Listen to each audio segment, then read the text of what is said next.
muscle flap transposition for the management of intrathoracic fistulas. Jadi ini jurnal ini saya ambil dari jurnal Plastic and Reconstructive Surgery. Ini jurnal Q1, Dok. Mas, ini membahas tentang muscle flap transposition. Jadi pada pasien-pasien dengan bronchopleural fistula atau esophageal fistula, intrathoracic fistula. Jadi sebelum membahas tentang manuskrip ini, jurnal ini, ada baiknya kita review sedikit tentang fistula intrathoracis. Jadi ini khususnya pada bronchopleural fistula. Definisinya adalah apa sih BPF itu? BPF itu adalah adanya hubungan antara bronkus dan pleura melalui suatu sinus. Jadi ini gambarnya dibagi menjadi dua. Ada yang dia sentral dan juga perifer. Yang sentral ini fistula antara pleura dengan trakea atau tractus tracheobronchial. Kemudian yang perifer ini adalah fistula antara pleura dengan saluran nafas distal sampai bronkus segmental ataupun parenkim paru.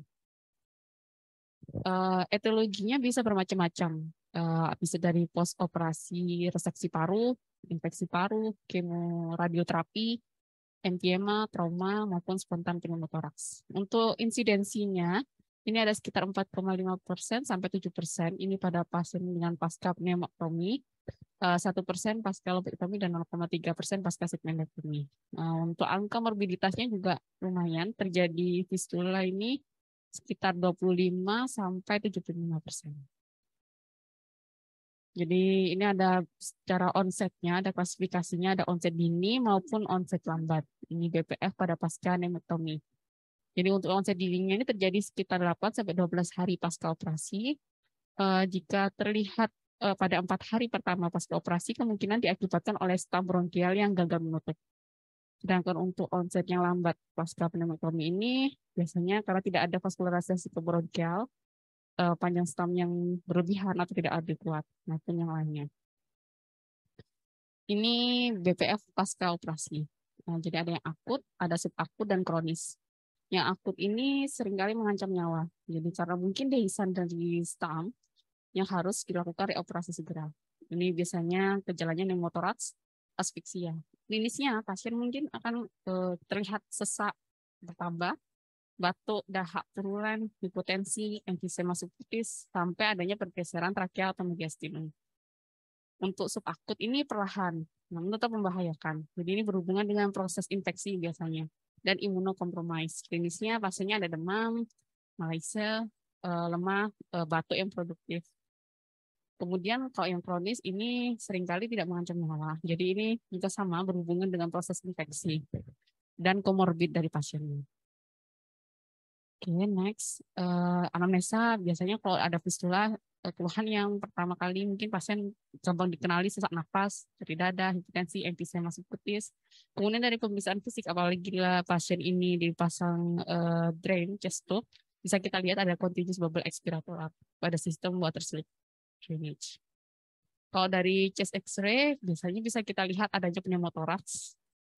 Sulit mungkin untuk kita lihat fistula, cuman mungkin kita lihat efeknya dari fistulanya dari dampak pneumotoraks ataupun air fluid level yang baru. Nah, biasanya diagnosisnya ini ada fiber optic bronchoscopy. Di sini kita bisa lihat letak fistulanya di mana, kemudian gambar visualisasi fistulanya secara langsung, ataupun bisa juga terapeutik melalui FOB. Nah, dari CT scan ini yang tidak yang minimal invasif, kita bisa lihat adanya bronchopleural fistula tampak seperti discontinue. Oke, untuk tata laksananya. Jadi ketika ada bronchopleural fistula, misal dia ada ya kita kalau life threatening, kita dahulukan dulu tata laksana yang life threatening, misal tension pneumotoraks, needle thoracosintesis, atau kita pasang chest tube terlebih dahulu, atau sampai ke intubasi. Kemudian dibagi ini, ada pleural space infection nggak? Ada infeksi nggak? Kalau misalnya tidak ada, kita lihat ukurannya, dia kurang atau lebih. Jika dia lebih dari 5 mm, itu pilihannya adalah pembedahan. Kalau misalnya dia kurang dari itu, ya, manajemen bronkoskopik bisa terjadi dulu, atau mungkin pasang chest tube, kita evaluasi lagi. Sedangkan jika ada infeksi, ini ditambah dengan drainase dari kafum regula dan juga pemberian antibiotik. Oke, untuk yang jurnal Bali ini lebih dibahas tentang ini, jika ada fistula lebih dari 5 mm dengan pilihannya adalah surgical management. Nah ini ada juga alurnya, kalau misalnya dia memang dibutuhkan pembedahan. Jadi lihat di sini, kalau misalnya kandidat pembedahan, dia sudah memenuhi tadi fistula yang lebih dari 5 mm, dan ini pastinya tidak sakit parah. Jika terlihat memiliki ruangan yang luas, mungkin dipilih repair dengan jaringan otot. Jika misalnya tidak kelihatan atau misalnya kecil, BPF-nya itu bisa konservatif dengan tube drainase. Sedangkan jika kandidatnya ini terlihat non operable, misalnya sakitnya parah seperti itu, ya mungkin dia butuh ventilator atau enggak. Jika enggak, mungkin segera dilakukan non surgical closure. Kalau misalnya dia terlihat sakit parah, ya perbaikan kondisi dulu. Nah, nanti kan di sini adalah kandidat yang ini, kandidat pembedahan yang tidak sakit parah dengan repair dengan jaringan otot. Jadi di jurnal ini akan dibahas tentang gimana menurunkan angka kejadian rekurensi fistula intratoraks menggunakan pedicle flap yang diharapkan bisa membantu dalam menguatkan jahitan repair dari fistula. Nah, ini macam-macam pemilihan. Jadi ketika ada defek pada intratoraks ini, intratoraks itu ada banyak. Ada airway defect, ada esophageal defect maupun post-lobectomy atau pneumotomy defect with emphysema.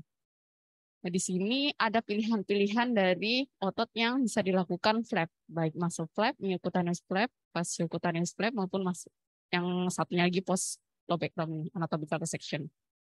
Kalau misalnya dia lokal, mungkin bisa kita menggunakan ini. Ini ada pilihannya jika airway defect, itu mana yang lebih dipilih. Rata-rata menggunakan pectoralis major, latissimus dorsi, seperti itu. Ada juga 100 anterior. Ini gambaran pemilihannya. Terus, nah ini pada jurnal ini. Di jurnal ini dibahas intratoracik fistula. Jadi ini pemilihannya mereka jika intak pada latissimus dorsi, mereka akan memilih latissimus dorsi terlebih dahulu sebagai muscle flap. Jadi ini dipotong seperti ini, terus habis itu dimasukkan ke intratoraks. Jika gagal latissimus dorsi atau mungkin latissimus dorsi ini sudah dipotong sebelumnya, jadi pasien pernah riwayat torakotomi sebelumnya, tapi dengan intak dari 100 anterior, maka pemilihan flapnya adalah 100 anterior. Nah, kalau misalnya sudah dipotong nih latissimus dorsinya, kemudian 100 anterior juga, dan ada anterior defect, mungkin yang dipilih adalah pectoralis major pada jurnal ini. Kemudian dievaluasi outcome dari flap ini. Jadi tujuan dari studi ini, dari jurnal ini adalah mendeskripsikan pemilihan otot pedicle flap dalam repair fistula intratoraks. Oke, sebelum membahas tentang flap-flap itu, ada baiknya kita harus mengerti ini. Jadi otot ini dia origonya di mana, terus habis itu insersinya di mana, inervasinya dengan apa, dan arterinya. Sehingga saat kita melakukan flap, kita tidak memotong vaskularisasinya, karena ini kan vascularized muscle flap. Gitu. Oke, next. Ini yang pertama adalah 100 anterior flap. Di sini mungkin pertama kalau misalnya mau menggunakan 100 anterior flap seperti torakotomi biasa, kita pisahkan dulu ini latissimus dorsi, kita potong latissimus dorsi, kemudian kita dapat tampak ini 100 anterior. Ini tergantung defeknya sebenarnya. Cuman kalau misalnya memang butuh luas, itu bisa dipotong di sini. Nanti dia ini scapula dipotong di sebelah sini. Jadi bentuk flapnya seperti ini. Jadi ini vaskularisasinya untuk 100 anterior. Kemudian misal katakanlah kita melakukan torakotominya di sini. Nah, nanti kita potong kostanya di sini untuk memasukkan flapnya ini sehingga tidak terjepit saat nanti kita torakotomi untuk closure-nya, chest closure-nya. Ini untuk yang 100 anterior flap. Ini untuk yang latissimus dorsi flap. Ini yang pilihan untuk muscle flap.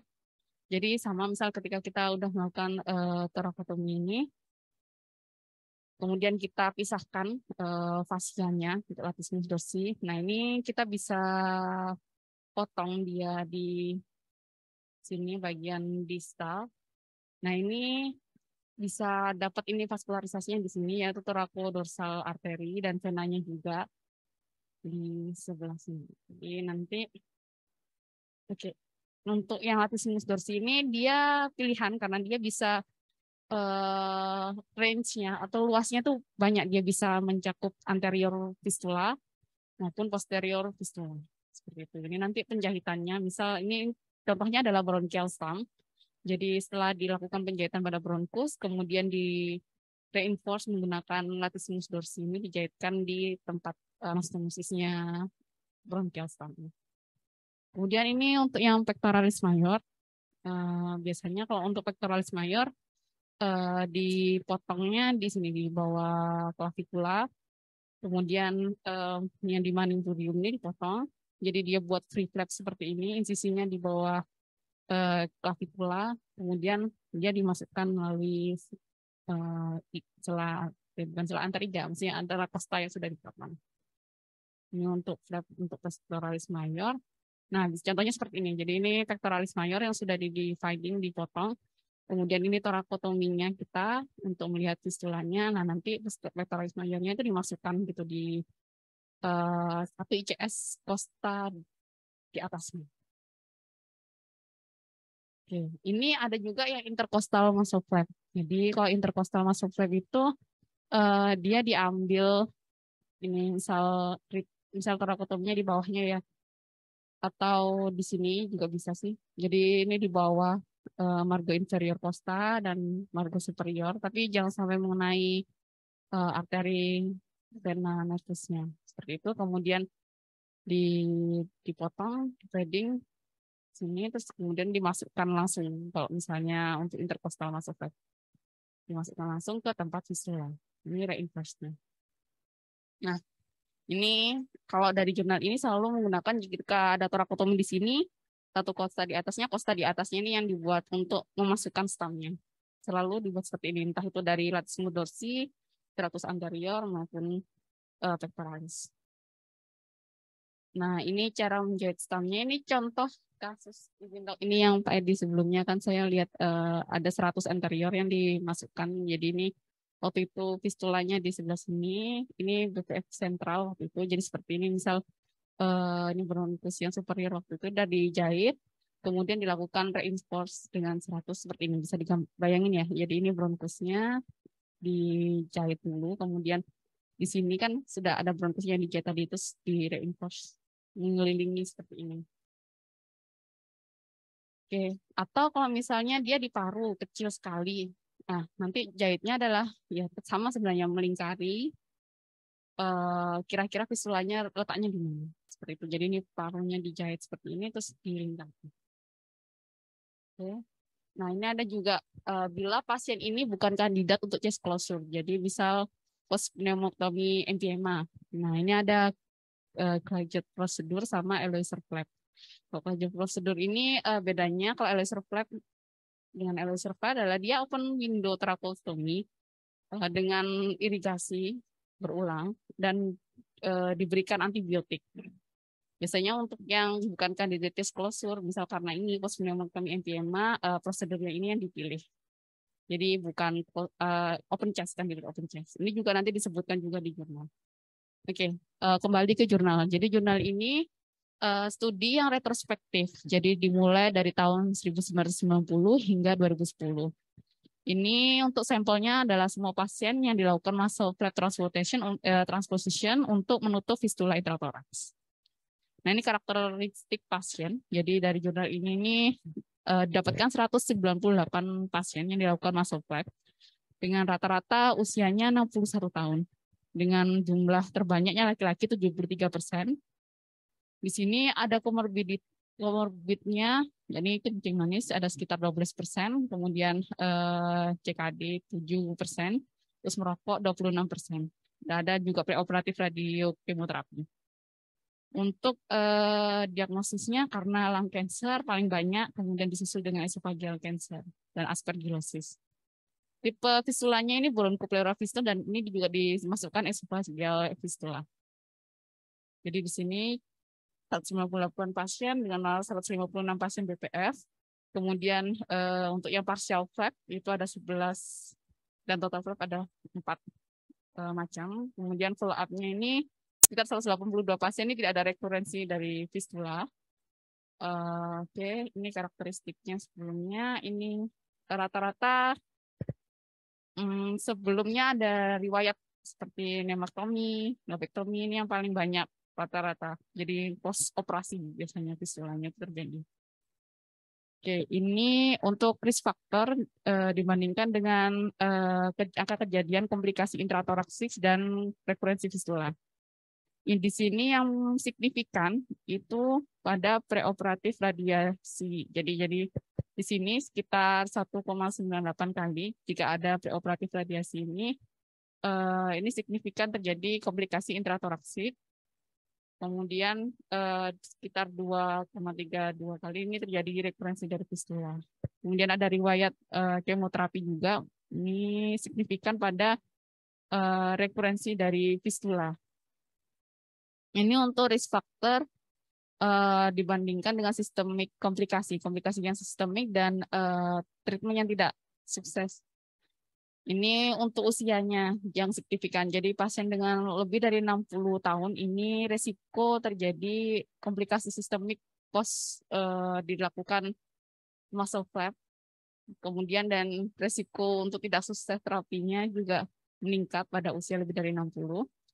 Kemudian pasien dengan renal failure sebelumnya ini juga beresiko terutama pada treatment yang tidak berhasil menurut jurnal ini. Preoperasi radiasi sama seperti sebelumnya. Kemudian di sini asas skornya antara lebih dari 4 dan kurang dari 3. Ini juga berisiko terjadinya komplikasi post operasi sistemik dan terapi yang tidak sukses. Oke. Kemudian karakteristiknya ini pada jurnal ini digunakan 100 anterior, latissimus dorsi, pectoralis major dan interkostal. Paling banyak 100 anterior yang digunakan sekitar 69%. Ini untuk outcome dari surgical intervention-nya. Jadi rata-rata lama perawatan di ICU sekitar 9 hari. Dengan length of stay-nya, total perawatan sekitar 27 hari. Ini untuk mortalitas sekitar 12% untuk karena operasi. Tapi kalau misalnya karena keseluruhan, selain operasi juga faktornya dimasukkan, ini sekitar 61%.